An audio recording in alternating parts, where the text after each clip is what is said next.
For council committee meeting. Council committee meetings, Monday, February 27th at 5 p.m.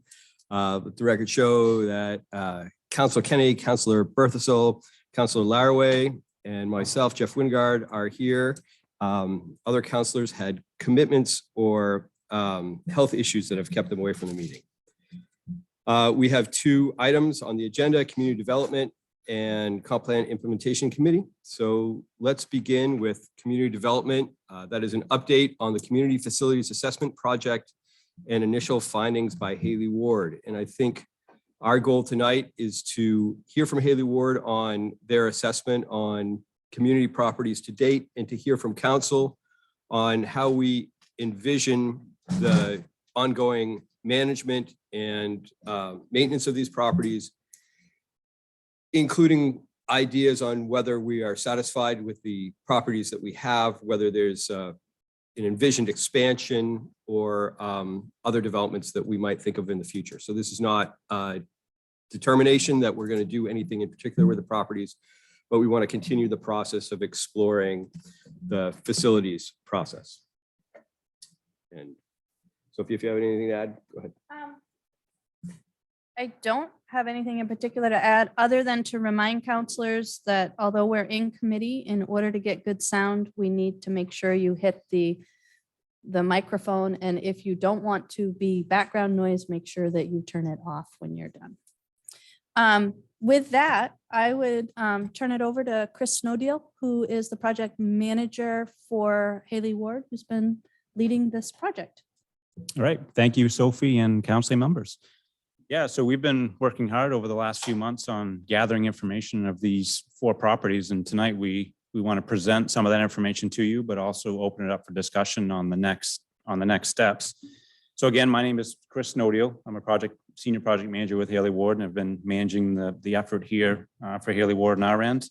We also have Matthew Carter with us, who is an architect, who's going to be later leading discussion on the potential use of these buildings in the future. And Jesse, who helped us with the community outreach and is also going to speak in a little bit about some of our findings with what we found with these buildings in our stakeholder meetings.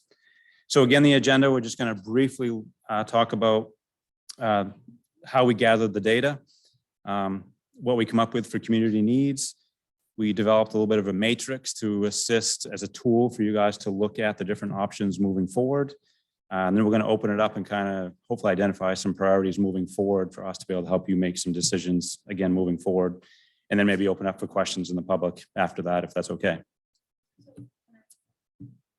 I just want to underscore, this is the opportunity for you to give us feedback that's going to inform the final report that you'll get. I was going to mention that here in a second too, but yes. Yeah. So we did have a number of sessions to gather input from the public. On July 28th, we held an in-person community conversation here in this room. Had a great turnout, a pretty long meeting, a couple hours, I think, on gathering information from the community with a lot of great input. To follow that up, on September 20th, we held a virtual meeting, again, to collect a lot of that same information.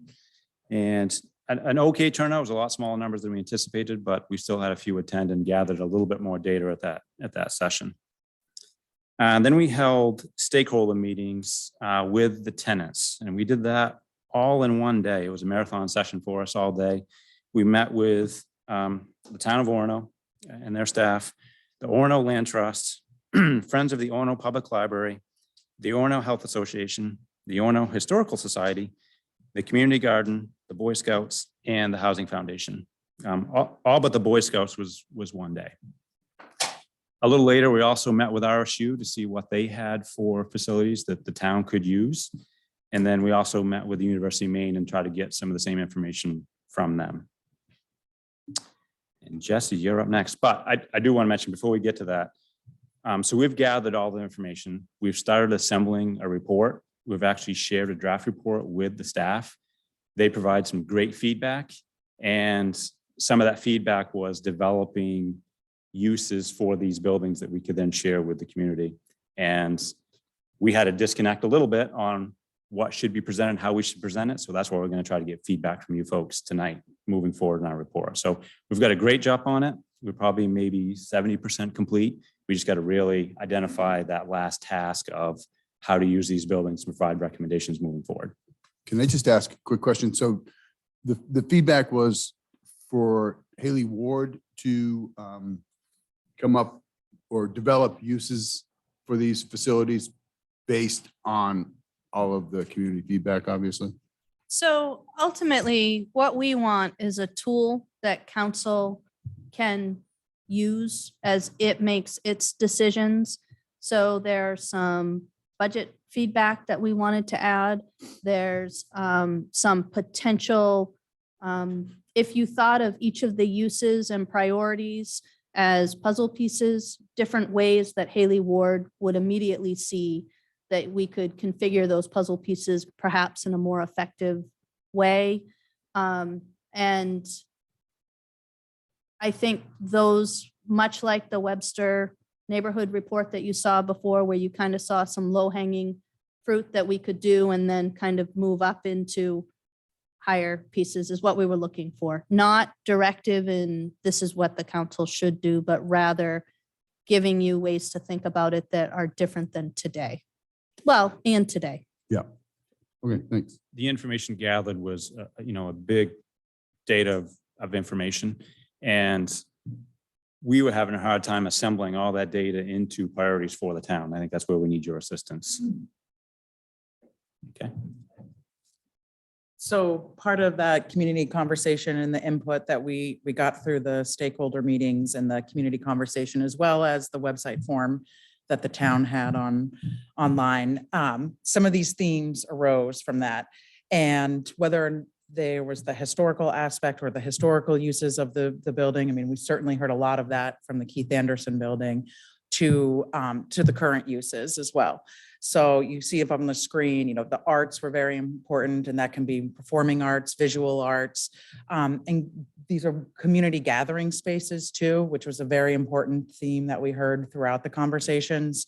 The environmental aspects of these was also something that rose to. Events, being able to have the programs and events for the community was something that came across. We also heard about improvements and accessibility for some of the spaces. And then certainly the office spaces that are being used for the nonprofits that are housed there was very important. Recreation, and that sort of ties to some of the programs into the community. There's a lot of overlap between all of these. The Scouts was a sort of a special situation too, which with the old fire station and the way that they are using that building. The seniors and the way that seniors are using a lot of these buildings, or two of these buildings in particular, was important. And then storage, and that's for not only the town, but also other of the nonprofits. And youth was something that maybe isn't being used right now as a current use, but that's something that was an historical aspect and something that we heard in the community conversation, that's something that's important for the future uses. So then we broke that down into what are really the community needs that we're hearing. And we heard performing arts space. We heard that a gym is a priority, and the town does have, Megan is here, does some programs there and are able to sort of piece together something. Storage was an important aspect. You think about there's an aspect with records that the Orono Land Trust has. There's the storage for the town programs. That's something that was needed. Then the multi-use space. So there's 2 community rooms right now, and those are both rentable. And that was very important. And they're multi-use, and that the way that they're used can both be for certainly, like, people from the residents can rent them for events or, birthday parties, showers, things like that, but also for nonprofits to use and for meeting space. And that really is a true multi-use space. And then there's the programs that might be hosted by the town for various types of groups that may want to do, I would say like the contra dancing, I go back to that, or yoga, or some type of programming there. And that also can loop into like maybe like the visual arts and things like that. The kitchen, at the Birch Street School was pretty important to be able to have access to. There's a few nonprofits that use that. There's the cooking demonstrations, and having that outdoor space was a real link there. This thrift store was definitely a community need, and really we could see that with the draw from both the local people here, residents, but also with the tie-in with the University of Maine and the students that need that. We certainly heard a lot of appreciation to the town too for providing this nonprofit office space and being able to have that. So we felt that that was a community need, and we heard that certainly throughout the community stakeholder groups. And then we have like the Scouts and the old fire station as a separate one, because again, it's a very unique situation that is, unusual, I would say, for these buildings. And then accessibility was an important part too. And that sort of reached across maybe certainly 3 buildings out of the 4, because the former Public Works is another unique little situation. Matt, I think I'm turning that over to you. So after collecting this information, the next step and part of what our sort of mandate on this report was to develop a toolkit and figure out sort of the basic things that we could do to each or do with each of these buildings to sort of chart their future moving forward.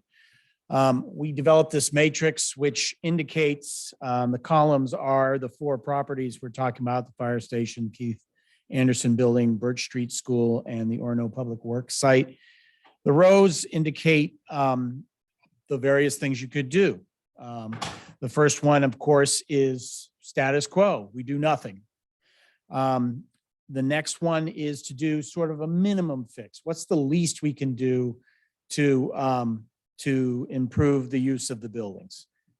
The next one is to do a maximum fix. What could we do if we didn't have if we weren't too concerned, or if we had a larger sort of purse to develop these buildings. Another possibility is what if we sell some or all of the buildings? It depends. We looked at all of these possibilities. We spent some time considering what is the value of these buildings, and that's what the build new option is. It really is to indicate what would you, if you were to build these buildings again on a new site, what would the cost of that be? And then the last option is changing the use, and changing the use of these buildings sort of overlaps with some of these other things, because in order to change the use, you may have to do some of these various choices. So what I'd like to do is kind of run down what these various choices mean. So currently, if we were to do, so starting at the far left and the top, if we were to do status quo for the Boy Scouts and for the old fire station, that involves, if we do nothing to the old fire station, currently the Boy Scouts use it as a storage space. It requires mechanical repairs. It's not really usable as a year-round occupiable space. So if we do a status quo solution for the fire station, what that means is it's going to continue to be a storage space only for the Scouts, and the town's going to continue to own it. It's not going to have, it's going to be used the way it's basically being used now. Keith Anderson Building, right now it's used for storage and office space. Many people remember that the second floor was used for assembly spaces. It still is somewhat, but currently, right now, today, if you walked in there, it's not. We and did that's- have a I'm contra sorry, dance so- in there this weekend. So the Orono contra dance scene has returned. All right. But that said, there's a problem with that in that current building code requires a sprinkler system in that building in order for the second floor to be used for an assembly activity. The Birch Street School is currently used for storage and office space and also for the kitchen and for some outside activities as well.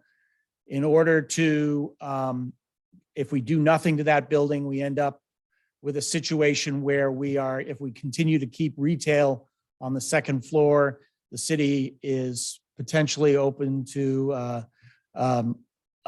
problem or a lawsuit about accessibility because of the lack of an elevator.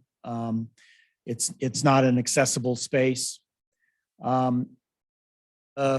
Can I ask a quick Yes, sir. question on two of those things? You said it requires a sprinkler. Is that that's something that's just retroactive that you have to come around and do, or is that if you put so much? Well, If you do construction, then you have to do that? Or how does that work? And the same with the elevator. Well, as far as the elevator goes, the Americans with Disabilities Act is a civil rights code, and the way that it's enforced is in the courts. So if I or anybody in this room was upset about the fact that I couldn't get up those stairs with my wheelchair, I could file a suit. But there is an elevator over there, a lift over there as well, right? On Keith, we're talking No. about We're Keith talking Anderson. about two different buildings. No, we're talking Leo. about the Birch Street School. Can I just take us Sure. back Yeah. a little bit? Because I feel like we've gone from concept into really, really big details. And I don't know that we're ready for really big details at this moment. So the concept of status quo would simply be bringing these buildings back to code. And there can be some debate with architects and engineers when looking at buildings about whether. Actually, what- Sophie, sorry to interrupt. Status quo is doing nothing. Yeah, The but minimum in- fix is bringing them up to code. So I cannot believe that we as a town would not, as a minimum, bring them back up to code. There are, when we look at the way the buildings are used right now, the lift in the Keith Anderson technically fulfills the ADA requirement for folks who are disabled. The problem that we have is very rarely does that lift get used for that purpose. And instead it's trying to get tables up and down or other things and it breaks.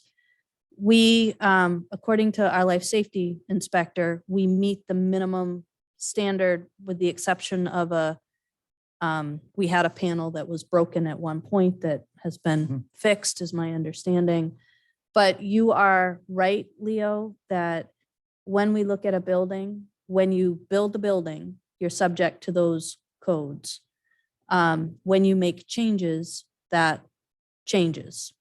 The difference in that comes in with some of the codes that, some of the fire things we have to do. If we change a use, we've got to come up to that use. And one of the issues we've historically had at the Keith Anderson has to do with that being a place of public assembly, which happens when you put theater in big groups of people that you're inviting the whole public into. So that is an issue. I think from our perspective, and I don't know if we want to go, but try to keep it just a Yeah, I'm little sorry. bit It higher. did veer into details Yep. and I'm sorry about that. As I said, the minimum fix would be, what would we be doing to make these buildings do what they're doing now? But to make it meet code, meet the Americans with Disabilities Act. So for the Boy Scout program, that involves an MEP approved, a mechanical system improvement. And then it can be used full-time for the Boy Scouts program. In the Keith Anderson building, a sprinkler system and a lift repair would bring the building into compliance with the code. So that would be what a minimum fix there would look like. A minimum fix for the Birch Street School would be an elevator. Then retail on the second floor is no longer problematic with regard to the Americans with Disabilities Act. As far as, and I'm sorry, on the status quo, I didn't get to talk about the Orono Public Works building. Right now, that building is an attractive menace. If we do nothing there, then what we've got is, an urban blight and something that's hazardous, because something needs to be done to it. A minimum fix on that would be to take the buildings down, develop a municipal park there, and bank that land for future development when the town is ready to do it. So those are the minimum fixes. Maximum fixes involve, if we need to get into it, I have amounts of money to do these things, but a maximum fix involves, for the fire station, involves restoring the building, doing a historically compliant renovation for that building. A maximum fix for the Keith Anderson building involves the elevator, energy improvements, improved building envelope. For the Birch Street School, it involves an elevator, energy improvements, and those sorts of things. For Orono Public Works, some kind of a new prefabricated building on that site that could be a recreation center or some sort of use like that. Another possibility is to sell the buildings, and all of these sell options are basically similar in that they would probably not be just putting these properties on the open market to sell. It would involve perhaps soliciting potential ways to develop them or proposals as to how they'd be developed. And then selecting the one that is in the best interest of the community. So they're basically, with all of these options, there would be covenants involved or related to those changes. We talked about building new. Again, really, this item is about figuring out the replacement value of these buildings and what they would cost to build on a new green site.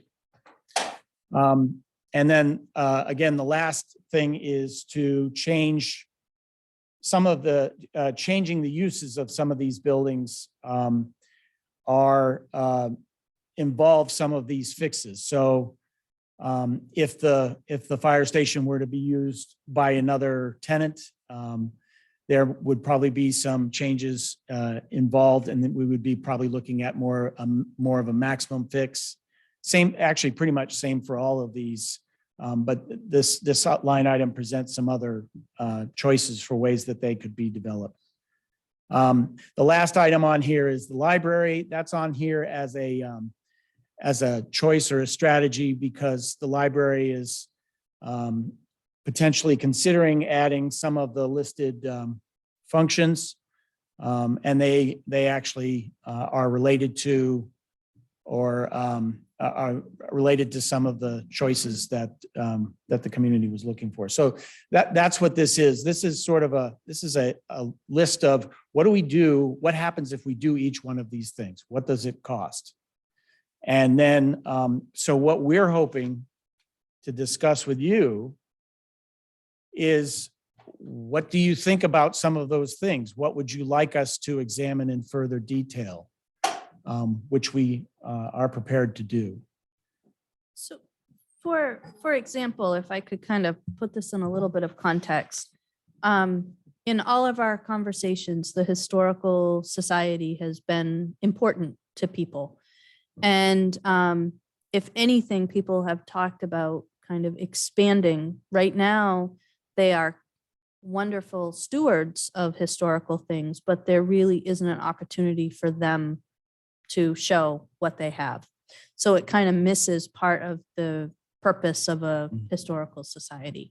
So one of the questions that we have is, does the council want to look at options that would allow for display of historical society things. One of the underlying priorities that we have kept here are the tenants that we have, the historical tenants that we have are priorities for the town, and want to make sure that we're kind of on the right path with that. Does that kind of help a little bit? So I think it would be helpful for me. So I've been the counselor that sat in on several of these meetings, and one of the things that I think council can share with Haley Ward is in between the steps from the minimum and the maximum, what is it that we might hope to do with some of these buildings? And if there are potential uses that we haven't captured from some of the public meetings or the other forums that Haley Ward has conducted, what else should they be considering? Without going into, I don't think tonight is probably the time to go into the, return on investment calculus about, well, if we do this to one building, do we have to take something away from another building? That's something that we'll have to discuss, but that might not be tonight's discussion. I think I have a question about the process for community engagement moving forward, because I sort of love this puzzle of trying to play Tetris with spaces and with needs and find a way for us to be resourcing all the groups in our community to the best of our ability. But I also am just, one of 7 people who's been elected to make some decisions. And I really think that our tenants have amazing knowledge that will be important to get their consent and buy-in on what we're proposing to do. And so I want to make sure that there's a plan for following up with the community who's already been engaged with this process as we continue to develop a plan moving forward. And I'm curious what the plan is for that process of making sure we touch back in with the thrift shop and say, like, does this make sense to you going forward, for example? So I don't think that's a Haley Ward answer, I because I was think gonna that's say that, outside your yeah. scope. So Okay. I think the plan at this point is to get some baseline information. I would not at all be surprised if, as we kind of begin to funnel down, talking with stakeholders as well, that, we're really thinking we want to do X in the Keith Anderson. That might take going back for pure engineering to understand, working with our people, working with outside people to understand what needs to happen to support that space. But I would see this as a collaborative effort. The initial goal here was to get council some baseline information from which it could develop a plan, Sonia. Great. To move forward. Well, I'm already enjoying looking at this matrix. I think I would be very excited to see some of the numbers that you say you have. And so I wonder if there could be a process of following up to council with more details. I would love for sort of next time we consider this to have something before we meet so that I can do my homework and come in with the numbers and a little bit more detail about the needs in my brain to start creatively thinking. So Does that make sense? Yeah. So I'm perhaps I didn't convey kind of where we are. Where we are is we are trying to get that information for you, but we needed a check-in before we had like 28 moving parts, which made a very confusing format to give you guidelines. So what we're looking for is, are we kind of on the right track? Are you looking for more expansion? Are you looking for reduction scenarios as well? Kind of help us kind of guide where we should go. I think my short answer is I don't know. This is obviously first time seeing this. I feel like I would love to be able to read it and understand it. As you can see, I got my cool glasses on so I could actually read. They are prescription, I'm not trying to be cool. But even basic stuff like an inventory of who, I don't know who's using what buildings today. And so I guess where I sit right now is I'm not looking at expansion. That said, I did see on one of those lines, sell them all, sell.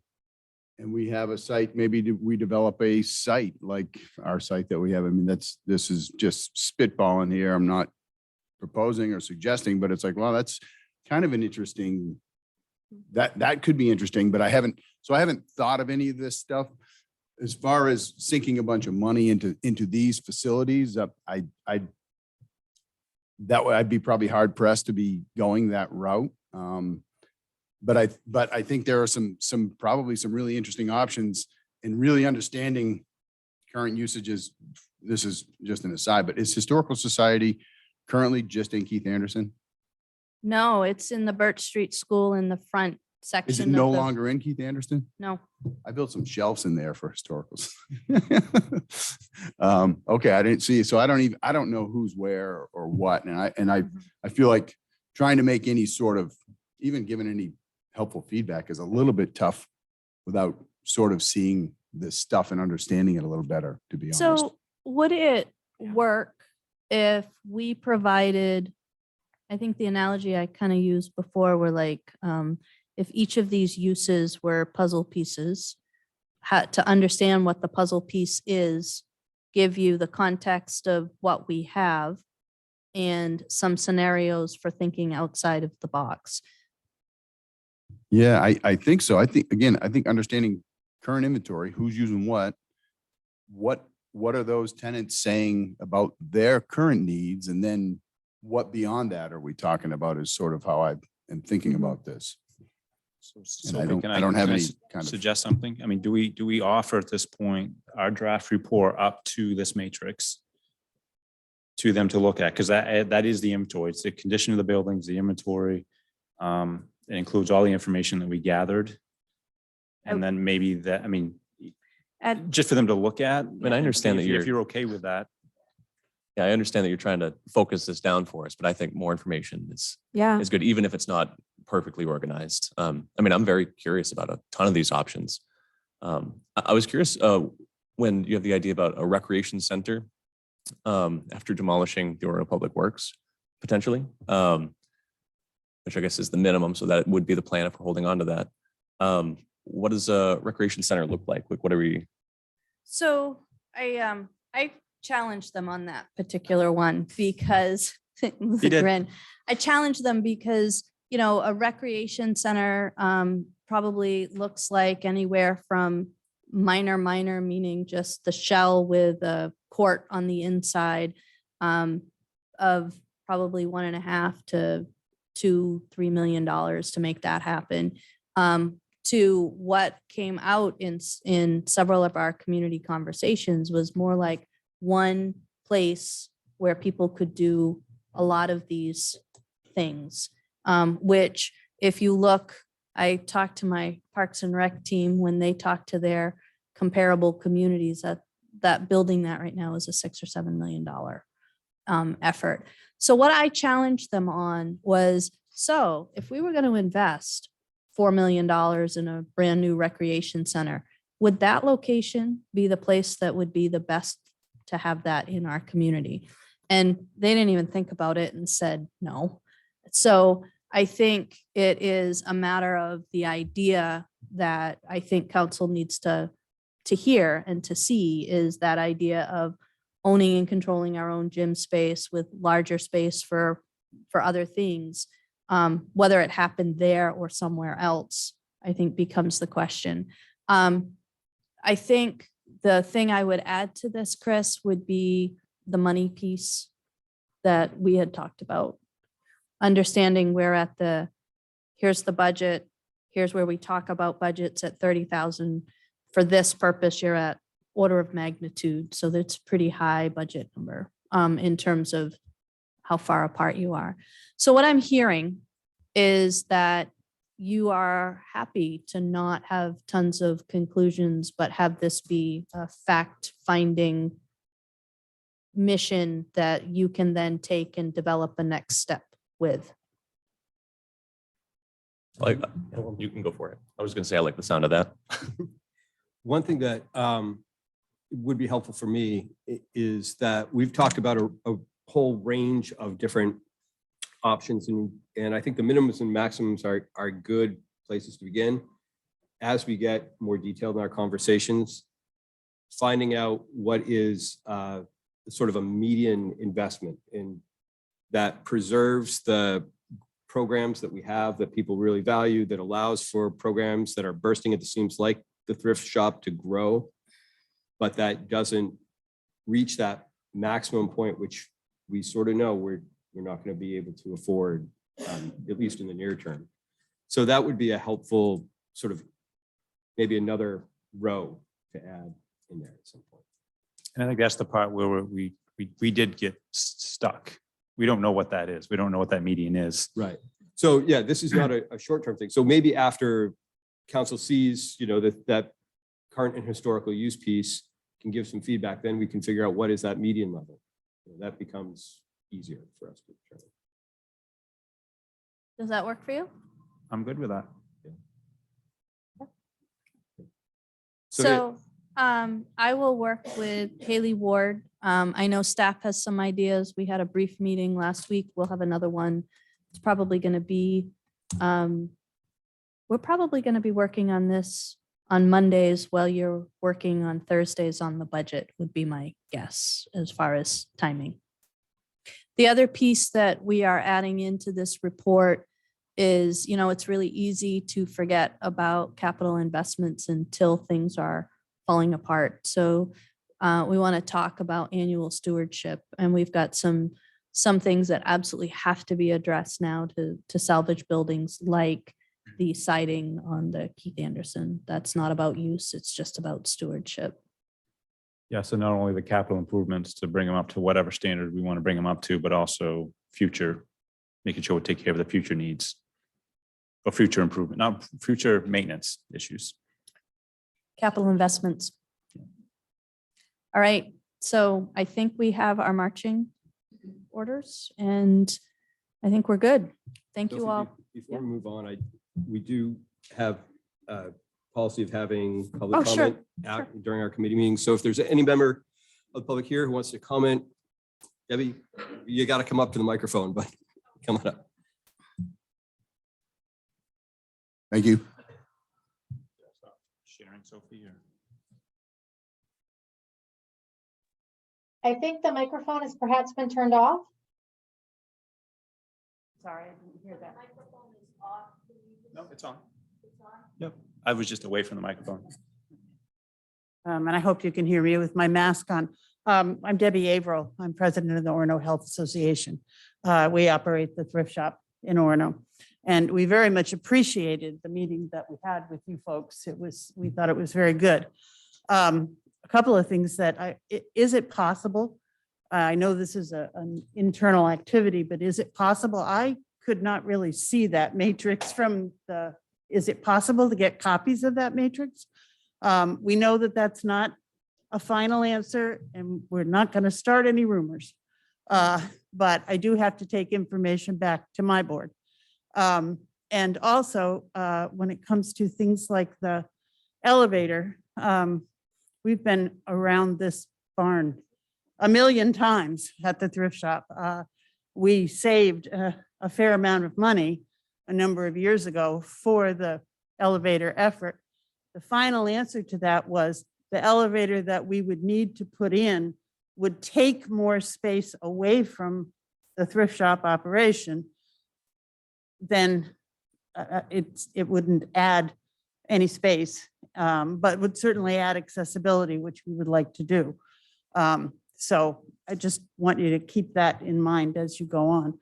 But and the agreement many years ago, before any of you were involved, was that the town was actually saving money each year to put toward that elevator.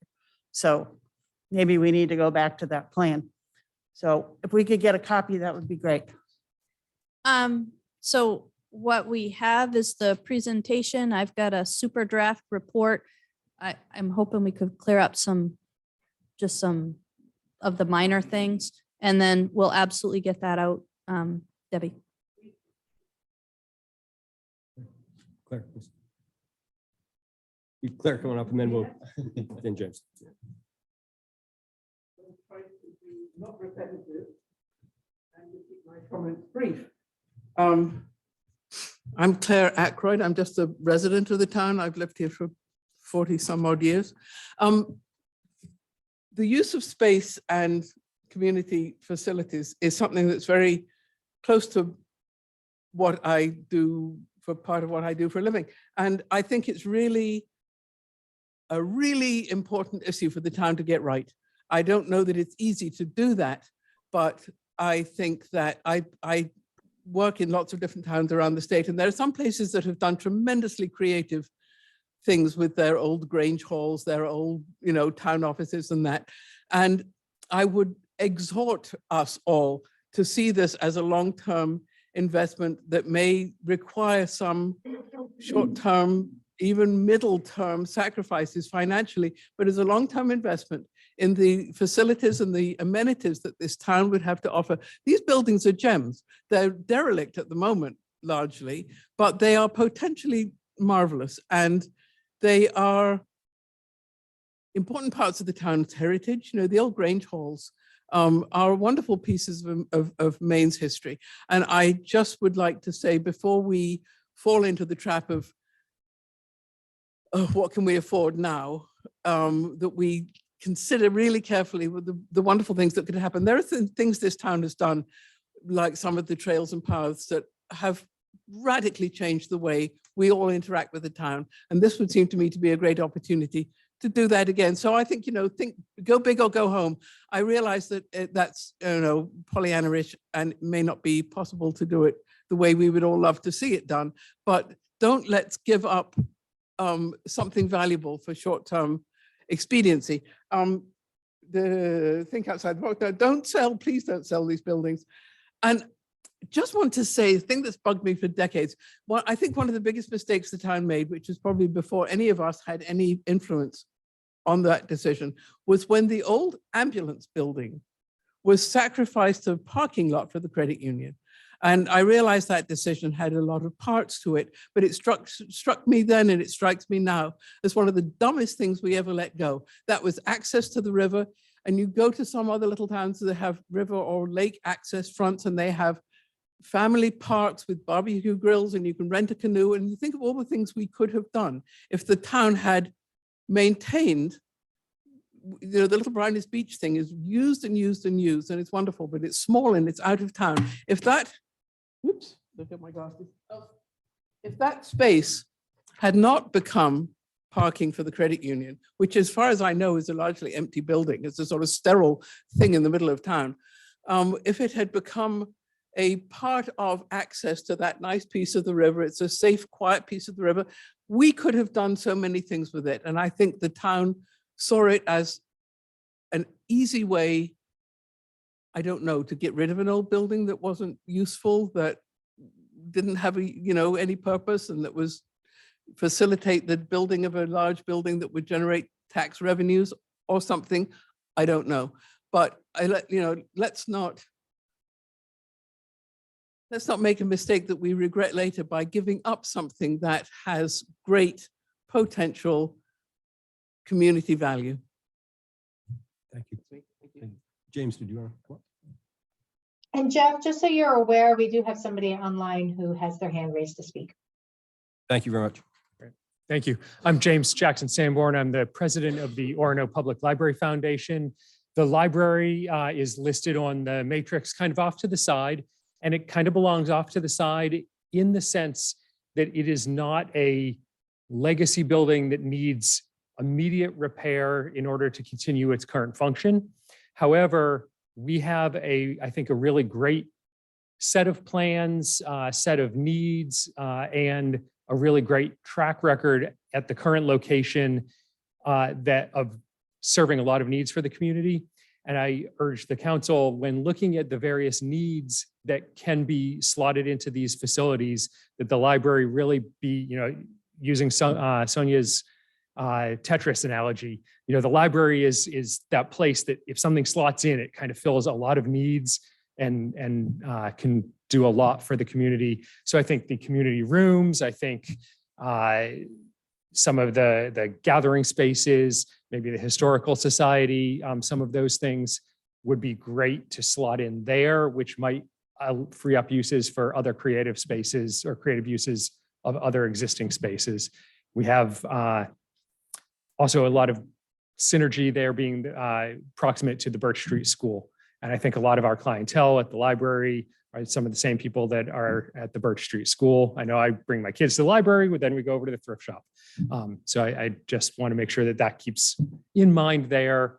It's not an inexpensive proposition to think about expanding the library, but I think that it's actually a really great long-term strategy to meet the needs. So thank you. Thank you. Belle, could we have the online participant, please? Yes, so I'm allowing Karen Starr to speak. And they Go will ahead, need to unmute.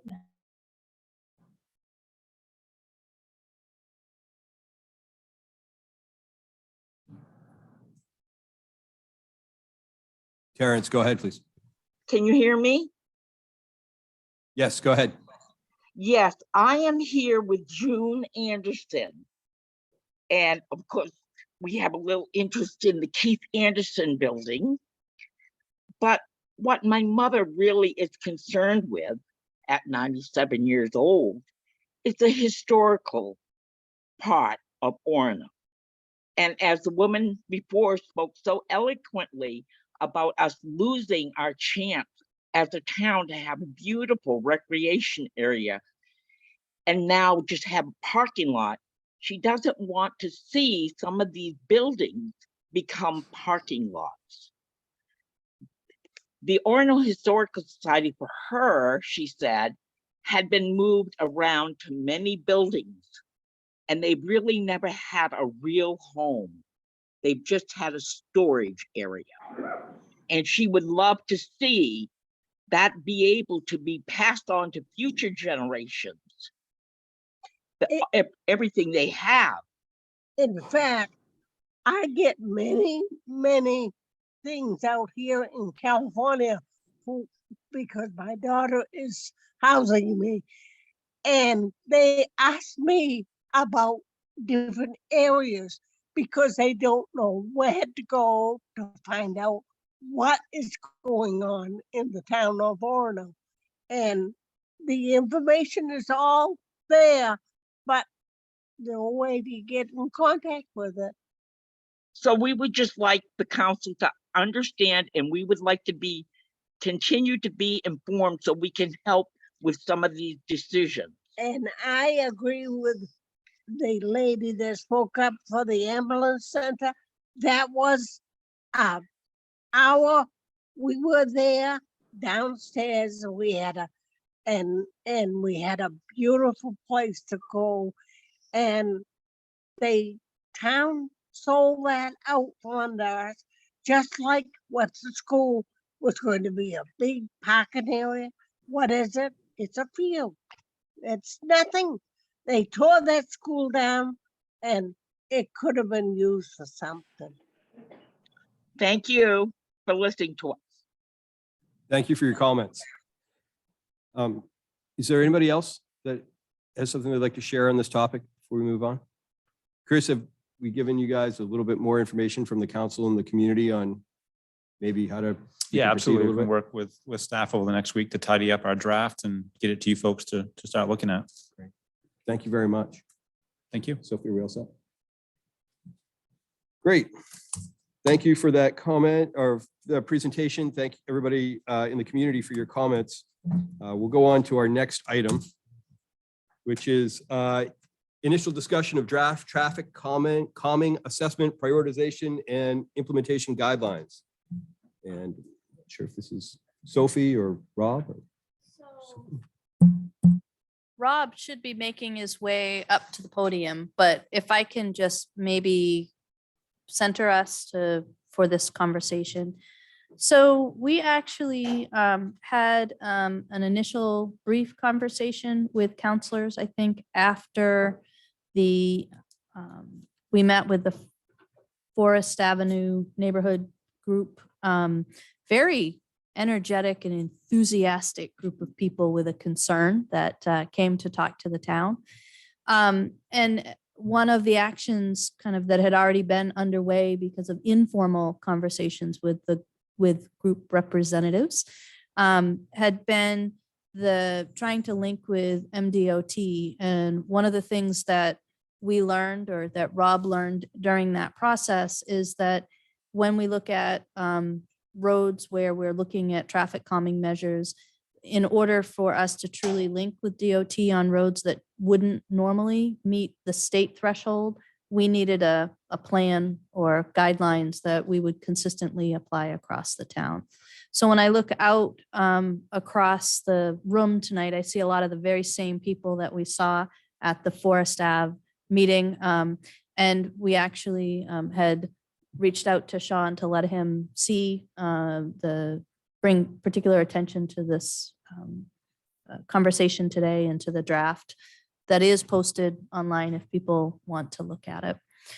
With that, I would like to just turn it over to Rob to talk about the process you went through to get here and the draft. Yeah, good evening, Rob Yerxa, Public Works Director. So I've been working with the Bangor Area Comprehensive Transportation System Organization, BACS, to develop a plan for implementation of traffic calming measures across town. So you won't see anything. The purpose of this plan isn't to specifically prescribe any one measure to any specific situation. We want to allow for flexibility because every neighborhood's just a little bit different. And there's going to be some things that make sense, for example, for the Forest Avenue neighborhood that wouldn't make sense, say, on the Webster side.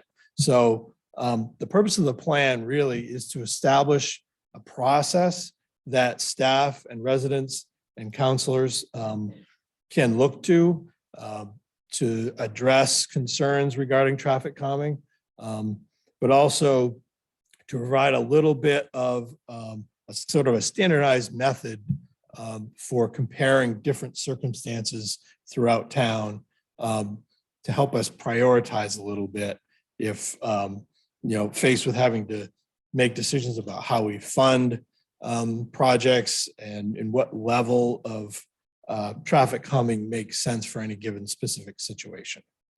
So the plan breaks down traffic calming measures into three basic groups. Behavioral, which is education, outreach, and enforcement.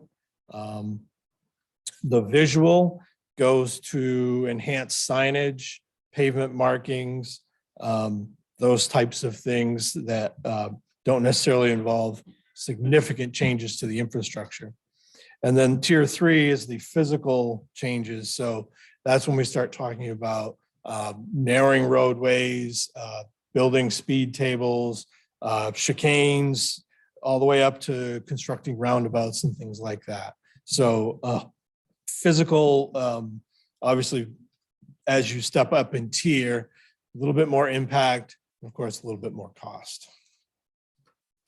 So the plan sets forth a process that would be a citizen-initiated citizen-initiated process. So any resident could bring forward a concern to the town. Of course, that's always something that people can do. But if it's specific to a request for a study, a traffic calming study, we would start working through this process. And I'll help residents get into this process and guide them through it at any time, of course. So when we think about making changes to a neighborhood or an area, we want to make sure that there is general support for the study and for the whatever may come out of the study.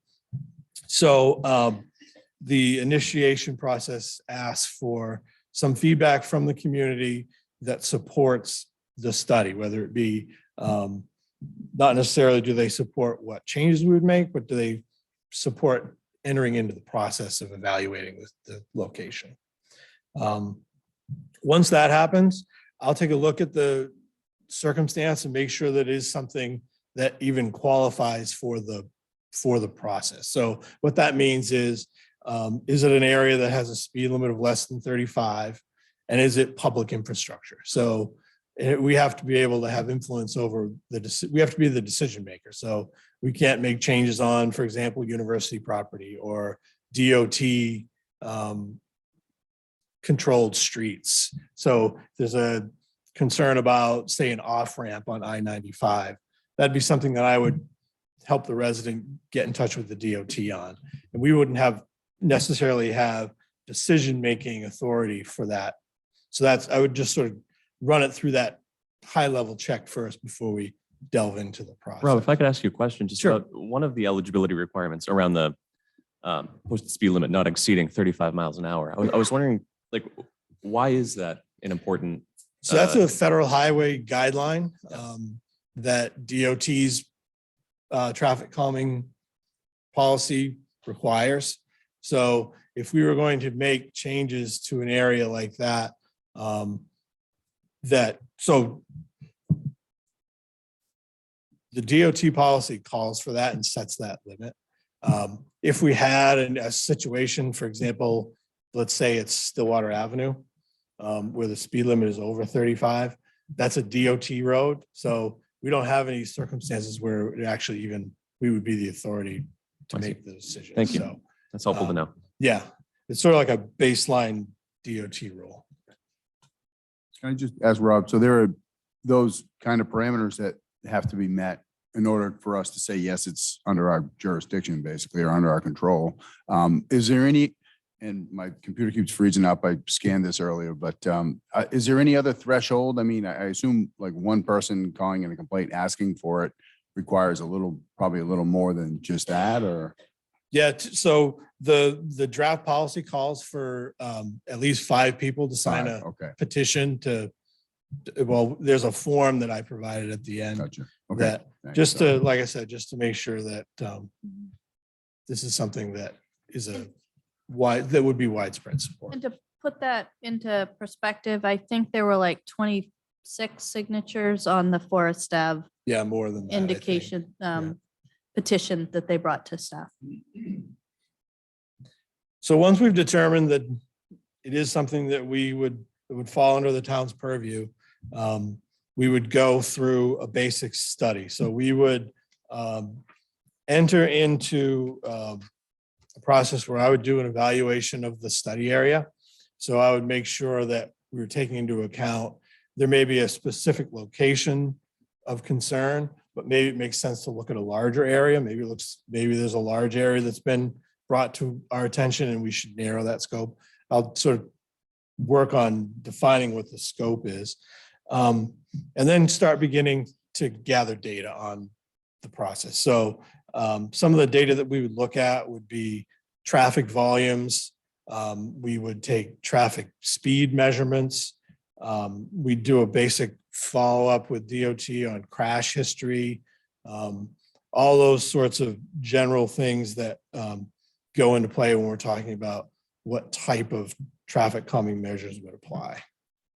And then we're going to take that information and score the location.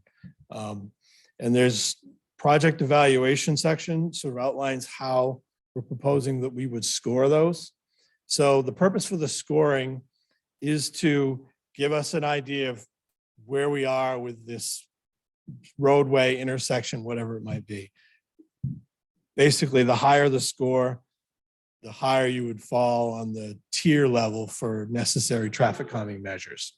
The other part of the scoring method would also be to say, okay, we have concerns in one location and it scores a certain value. We have, these 2 other locations that we're also working on evaluating. It might help us, the scoring might help us provide a little bit of context when it comes to deciding what the priorities are for investment. The purpose of the scoring also is it's not the end all decision maker. It is a part of the process that will be sort of like a 3-part evaluation. We'll have the score of the data. We'll bring in public comment. So we would always have an initial public comment. Once we've collected the basic data, we'd hold a public comment meeting, depending on how large or small that needs to be. We would bring everybody in to provide that comment. And then Sophie and I would sit down and evaluate the scoring, the public input, and put together a plan for what elements of the traffic calming policy we want to propose to implement. I think at that point, when we had the data, so council would know when we had a petition, we were going to undertake evaluation. You would get the initial scoring and our recommendations related to that. So it's not like Rob is talking a lot about what staff does. I didn't want you to think it was just in a vacuum.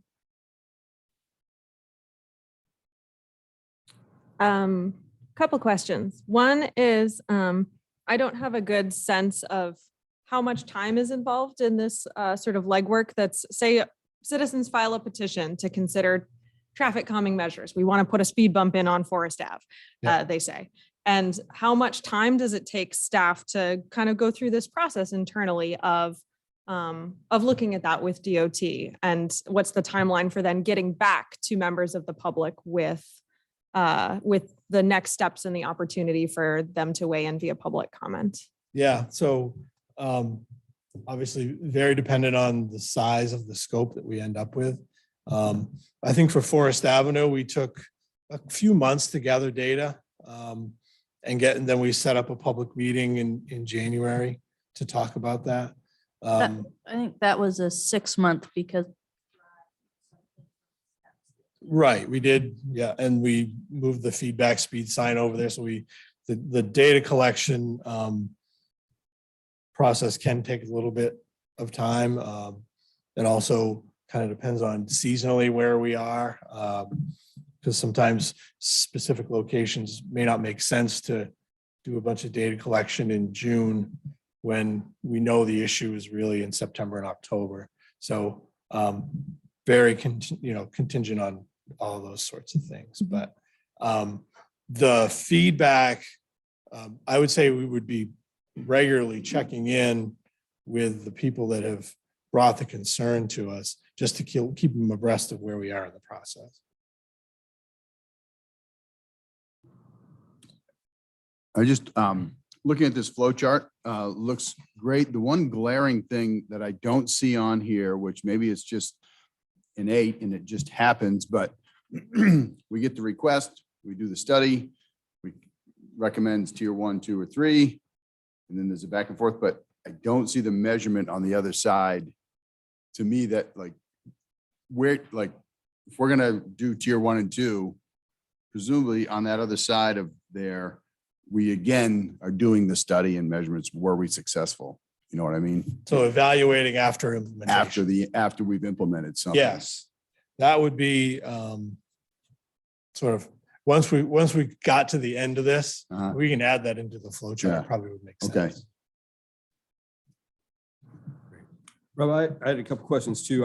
I really like it. One thing that I'd like to just assure people is that after the council adopts whatever traffic calming measures policy is eventually adopted, that groups that have already started in this process, like the Forest Ave group, aren't going to be forced to go back to the beginning and Absolutely start it not. again. All right, good. No. We know that's We're- not going to happen, but I just want to assure. people Yeah, it's like, not gonna happen. so for example, with the Forest Avenue group, we've done the data collection. We had a great community meeting to talk about it. Sophie and I have kind of settled on what we think the plan can be and should be, and you'll be seeing that at budget time. So that process is almost to the point of implementation. Great. I'd also, as staff develops this policy, I'd encourage that there be some kind of mechanism, and I know there is, I know you guys do it right now, but it's not in this policy, that staff themselves can look at a particularly problematic stretch of roadway and say, geez, we haven't had a citizen complaint yet, but we've had 3 crashes and something else here. Maybe this is time to look at it. Just that gets it added into the flow chart somewhere. That's right in the first. Resident request traffic calming, staff may also initiate. Yeah, I guess at what point does staff initiate? I guess is Okay, I see what you mean. what I'm saying. And then this may require some integration with PD, but I would think that OUI statistics and other traffic intervention things that fall under the public safety realm might also maybe be given a couple points on the chart there, right? If this is a hot spot for people for driving to endanger or OUI, maybe that's a dangerous stretch of road. Thank you. Yeah. Thanks for your work on this. And I am curious, I know it's great to see so many members of the public at tonight's meeting. I would be curious when it's time for public comment to hear your perspectives of people who've kind of been through this process informally before we had a policy. If any of you have had a chance to look at the draft policy and have ideas about whether this would have been helpful to you in your process, or if you have feedback on it. I think you have more firsthand experience of this than I do. So I'd be really curious to hear your feedback. Thanks. So I think next steps specific to the plan will be, I'll take the suggestions that you all have made and any more that come from the public comments, we'll make some changes and get it back to Sophie. So this ultimately would come before the council to be adopted. This is a council plan. My question for you is, if we make changes in keeping with the comments that we've received, are you good with that going back to council, or do you want this to come back to committee another time to review? I personally would be comfortable with it going forward to a vote, pending there being sort of really substantive things. But I'm curious the perspective of council members who aren't here tonight, so it might behoove us to check in with them before having it show up for a vote, since we have several members absent. I would agree. I think this is in pretty good shape, and my sense is, and I don't have any real reason for this, but my sense is probably this is what we just this is probably the process we just followed pretty well with Forest Ave. So it'll be interesting to hear what people think of it work, but it looks pretty straightforward to me. So I think we did follow a lot of this, except because we didn't have this, we kind of had to stumble into next steps. We spent time trying to figure out things outside of the budget as opposed to having something streamlined. And unfortunately, we had to have a group kind of walk us through to figure out how to do it. But they were patient and kind. That's why I think this feels pretty good. We've just done it, and my sense is you've captured the key components. So I think either way, yeah, there are councilors missing. So, and there'll be new councilors by the time we get on there. So either way is fine, but I think it looks pretty good. Appreciate the work. Yeah, I appreciate this as well. I was wondering, do any other towns that we know of have similar sort of evaluative procedures like this? I mean, I really appreciate the format. And have we looked at sort of effective ways that other towns have been evaluating this? Yeah, a lot of larger communities have this type of policy, this type of scoring. Ours is a little bit, I kind of grabbed from a few different places to kind of make it what works, I think would work best for a community of our size. But most large, City of Bangor has one. I think the scoring matrix came from an idea from a community out in Arizona. We did a little bit of research on that. We found quite a few examples. Like I said, it looks great. Really appreciate the work on this. Great. If there are no other comments from council, let's invite members of the public who'd like to comment on this policy. But you got to come up quick. Thank you. I was unaware that this was happening. As a resident of Forest Avenue, it's been a bug up my nose for years, the traffic on Forest Avenue. My question for you is, and thank you, I see the cops out there all the time stopping people now, and I think, hallelujah. My question is, which piece of Forest Avenue are you studying?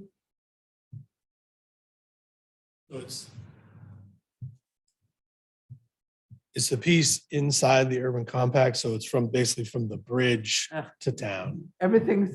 Yeah, once you get past Is the roundabout that I live on, is that within the town's purview or is it state? That's the state. Okay. All right.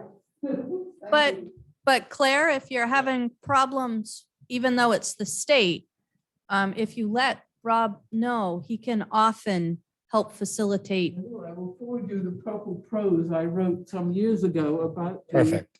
accidents and the noise and the screaming wheels and the, rubber left on the blue smoke coming up through my windows. I'll find that letter and forward it to you. Claire, can I just ask, was that before the roundabout or after? After. After. Yes, the roundabout acts like a screenshot. Oh, I would have thought it'd be worse before. But And it's a massive improvement from the deck. So we can't hear you on the recording, and it's important that we can hear everything that happens in the meeting. Thank you.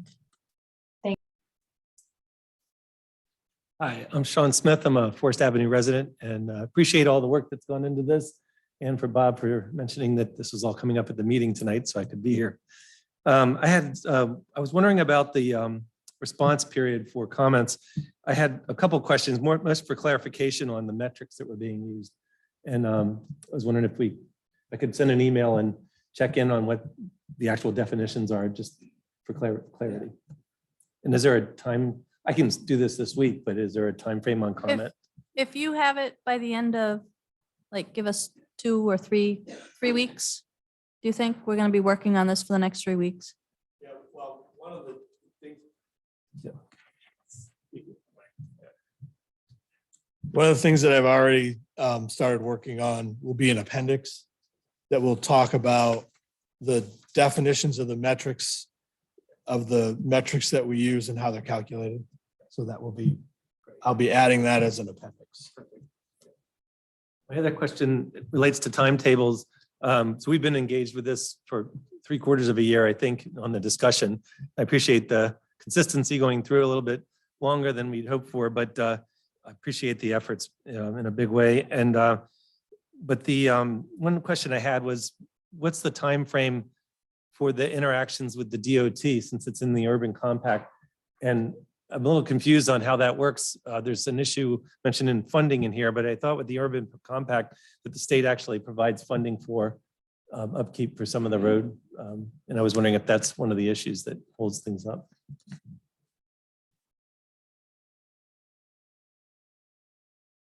So being in the urban compact is a bit of a double-edged sword. So one of the issues with being within the urban compact is that any maintenance level changes and adding a speed table or something of that sort would include that. Generally speaking, requires local investment. But the good side of that sword is that we get to decide how we do it. So the urban compact gives communities a little bit more control, a little bit more flexibility on what improvements are made on DOT roads. But the funding for maintenance level investment is generally town required for the town. Now, since it is state or federal infrastructure, there is a bunch of there are a bunch of different ways to acquire funding depending on the size and scope of the project. And so these are always projects within the urban compact tend to avail themselves to grant funding and things like that, that other local roads or federal highway roads may not qualify for. So there's good and bad there, but yeah, there's a bunch of different places where we can look for funding. I don't think specific to the Forest Avenue issue, I don't think funding is going to be the problem. It's going to be just deciding how we want to handle it. Yeah. And since we talked about Forest Ave, I think the next step for us is to develop our plan that we talked about wanting to implement this spring and getting that information back out to the group so that you know what's coming. Because I think there were some things this spring that were maintenance related that we had room within our budget to do. I was just to address one of my questions that was coming up. I was going to mention that time is important because we have data that's back, and I just wanted to go on record that the speeds that we've seen out there, I see the first category of 85th percentile speed we have speeds above 50 miles an hour that are not infrequent. And the highest one, I think, I don't know if you all know it, but it was above 80 for a car traveling that's been recorded. And so it's really important for pedestrian safety, especially with all the ingress and egress to the school and the people that are walking around that area. So we're really hoping that something can be solved soon. We appreciate the time on it. Thanks. Thank you.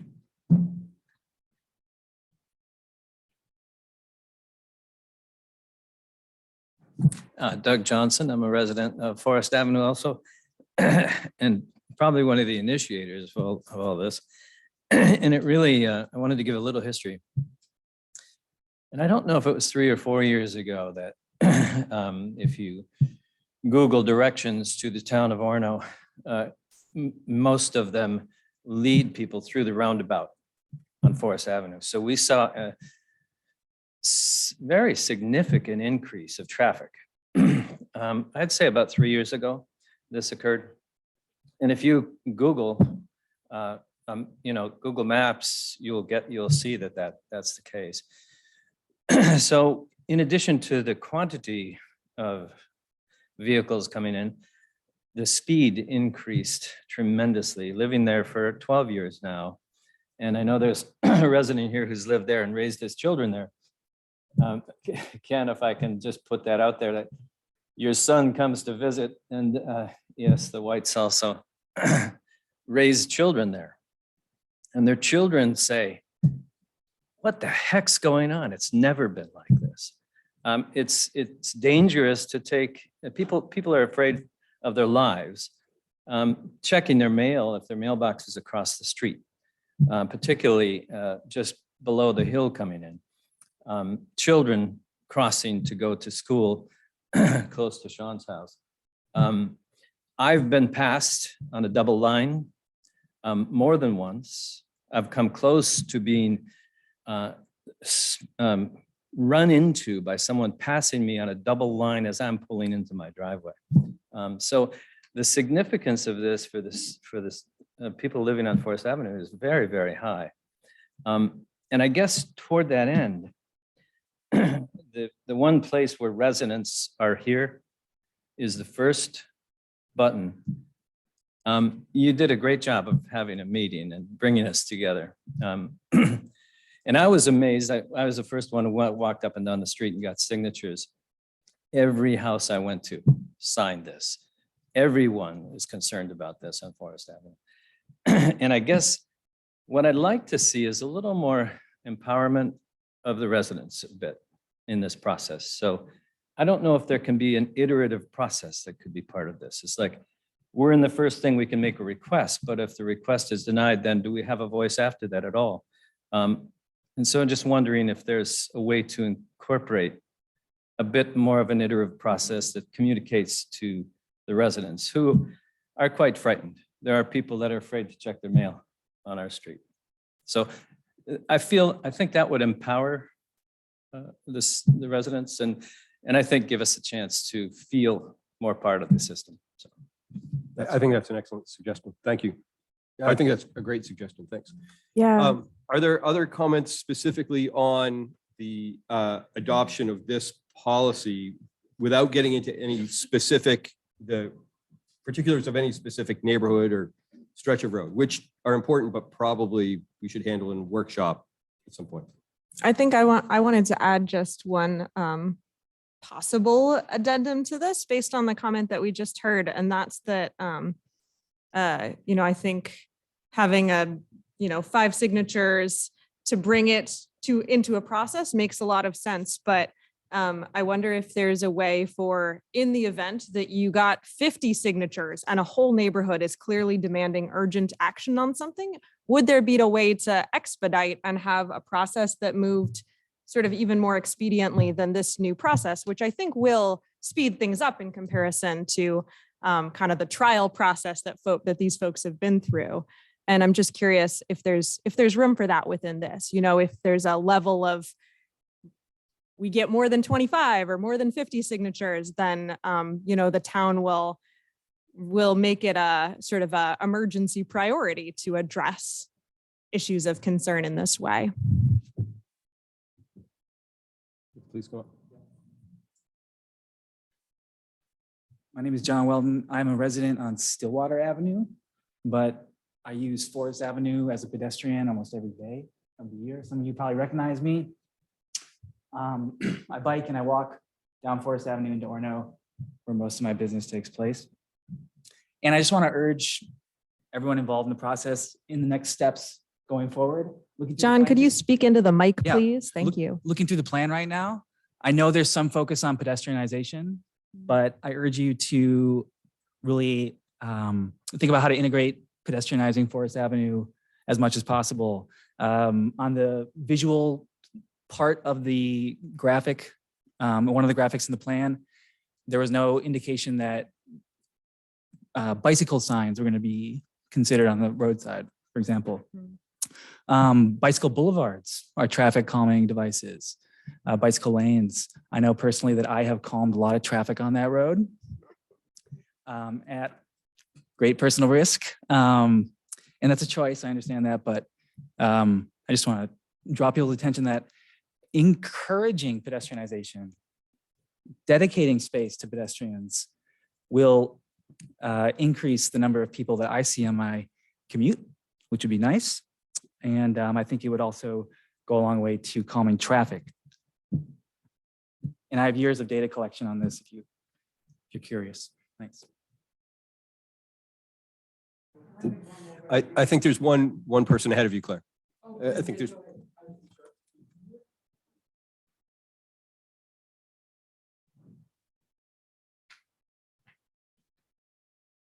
Thank you. My name is Dan Demerit. I'm an Orono resident. And I've spent quite a bit of time on Forest Avenue in the past couple of weeks, serving as my own traffic calming measure as well with my little Honda CRV as I've knocked on doors. And I think this has been a really good process. People spoke highly of the meeting. Everyone I spoke with about such an easy way to knock on someone's door and say, people drive too fast on your street, because they know it and you instantly make a connection on an issue somebody cares about. People appreciated the meeting and how well it went, that the community had with residents. And this seems like a very responsive approach to the concerns that I heard when I was on Forest Avenue talking to people.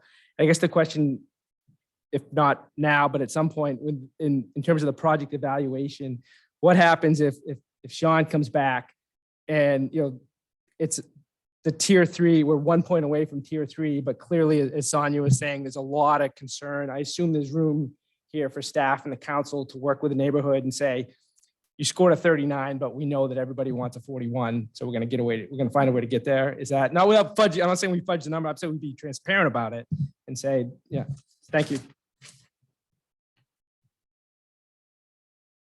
Yeah, it's like the scoring is only placed to a starting point. If it's obvious that a tier 3 approach in a specific area that doesn't necessarily score that high is a necessary measure to take, then we would have discretion to move projects up or down the scale depending on obviously the public input part is going to be a really big driver, even more than the scoring. The scoring just sort of gives us a place on where to slot, a starting point more or less. Any other policy related comments? Yes.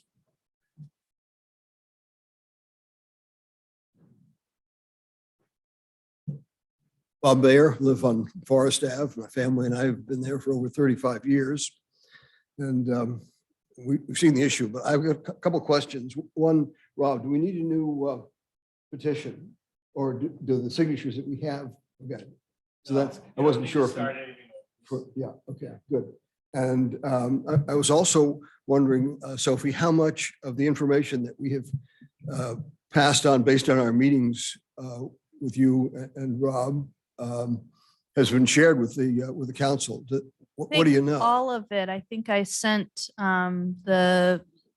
Sean packed everything together in a really nice updated PowerPoint with a nice email, and I just sent that all to council. So you got that as part of one of the manager updates. And yeah, you have affected town policy, Bob. We are ready to move forward and take what we learned with you and make it a reality for everybody else. Well, thank you. And I would make one request or assignment for the council. If you could take a couple of minutes, either when school is starting or when school is getting over the end of the day, and take a little walk up Forest Avenue. And I think very quickly, you'll see what the problem is. Thank you. Thank you. I know you asked if it was policy related or not. This isn't, this is human related. Thank you. Thank you. Thank you. We've seen more police. That's good. And you ran a great meeting. I think you do good. Great. Anyone else? Yes. John said about walking downtown. Down Forest Avenue. Speak into the mic, please, Claire. About walking downtown, down Forest Avenue. I no longer do that because since they rebuilt the bridge, there is no way to cross that bridge safely. It is absolutely terrifying. You watch at night, it's possible because you can see if lights are coming and you can scoot across the bridge. But when they rebuilt the bridge, they took away a little concrete shoulder that you could cuddle up to and stay off the death lane. And that's no longer possible. And I can't get across that bridge fast enough on my old feet to not risk death on the bridge there. So that would seem to me to be an example of horribly short-sighted thinking, because in rebuilding that bridge, they eliminated any possibility. And it probably wasn't the town's responsibility, and it's outside the purview of your thing. But, you know, please let's not do that. Let's not make it harder for pedestrians to get around town if we make any changes to the town. Thank you. Thank you. Any other comment from council or the community? I guess I would say that I think it's a good indication for why I think we should think about some sort of, I mean, maybe we already have a robust process for engaging with the state on issues like that are clearly safety hazards outside of our jurisdiction that still, I think, should be priorities for us to figure out. I don't know if that fits into this flow chart at all, or if that's a separate flow chart we need to discuss, but I think that's really worth taking a look at too. Thank you very much. So I think we'll close this discussion and Sophie will go into the town manager's report. So mid last week, I provided a 8-page written manager's report. The only thing that I would add to that, absentee ballots are available through next Thursday. People are taking advantage of those, so we want to make sure that people are aware. I did want to follow up to let folks know that the public library did open the warming shelter that we talked about. I did not put how many how well it was attended, and I think it was a good exercise to have and be able to do. We didn't see anybody come in for that purpose. I do want to express my gratitude to the library to grow, to stretch beyond their regular hours. I also want to make sure folks know that we have a local Board of Assessment review hearing on April 13th at 6 o'clock. That's with CD Part 7, which we know affectionately in Orono as the Ave. I'm still working with the town attorney with regard to broadcasting, recording of that, whether it makes sense or whether it's more of an in-person meeting because of proprietary information. I'm not sure. I think opening a meeting and going into an executive session for the entire meeting seems like a bit of a waste for the public. So we're kind of working our way through that. I don't know if there are other issues that you have questions about with regard to the report. I did talk to Leo, Councilor Kenny, about the tax acquired property. I think we're going to add one step in that, but we'll put on the agenda to call the public hearing for the April meeting so that we have that in place. This is a tiny question of semantics, but I noticed in the police reporting on demographics that we use the word Caucasian rather than white to describe people who are white. And I think that white is the more preferred term typically. And I understand that the word Caucasian is often used by perhaps still the Census Bureau and is widely used for demographic purposes, but is a word that sort of comes with more racist baggage to us than the word white. And so I would sort of politely motion to change that unless it's like bureaucratically hard, in which case it's an issue of semantics. So I can report to council in whatever word people want. I don't think I need a motion or council action for that. Cool. I would say that the police department has got to report on state and federal forms, and we'll use what forms we're given. Right. Thank you very much, Sophie. We do on our agenda have one more round of public comment. So please, Debbie, come on up.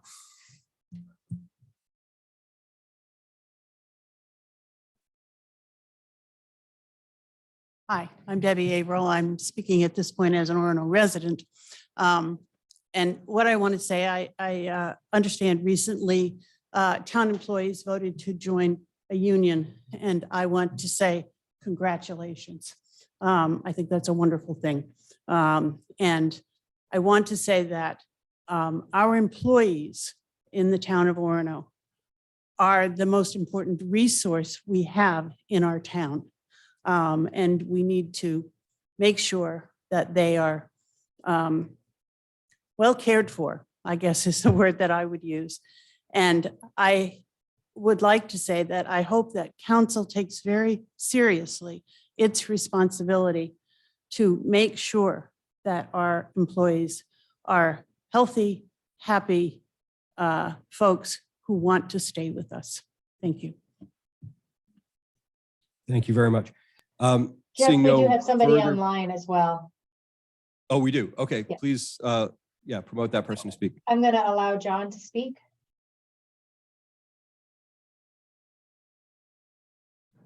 Go ahead, John.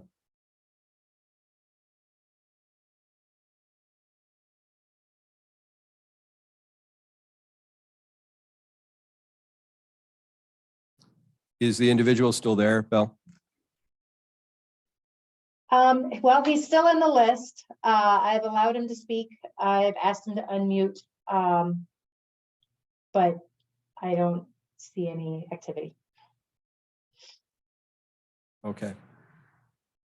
Well, we'd encourage anybody to share their thoughts with council electronically or using all the other means at this point, though seeing no other public comment.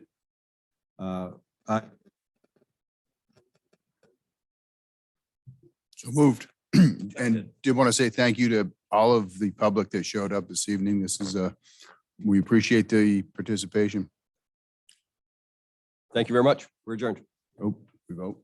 Oh yeah, we should vote. All in favor of adjournment? There we go. We're adjourned. Thank you. All right.